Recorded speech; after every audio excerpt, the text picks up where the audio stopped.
स्वास्थ्य विभाग तरफ बाबा सागर दास सरकारी उच्च प्राथमिक विद्यालय में 2 दिनिया स्वास्थ्य परीक्षा शिविर आयोजित हो जाइछि। शिविर को उर्बर mobile health team district early intervention centre शिशु विभाग कटक डॉक्टर सुशांत कुमार महापात्र परिचालना करथिले। एक्चुअली माने स्कूल हेल्थ प्रोग्राम चलछि आरबीएस के तरफ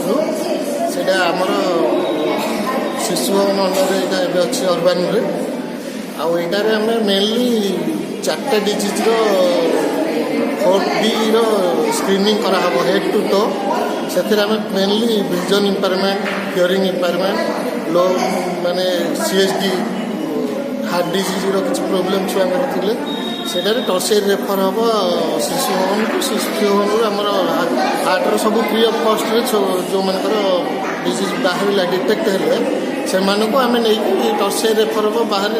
ऑपरेशन हो फ्री ऑफ कॉस्ट रे मो जणा कि हम विद्यालय रे प्रति वर्ष पिला मानकर हेल्थ चेकअप करा जाय। गवर्नमेंट तरफ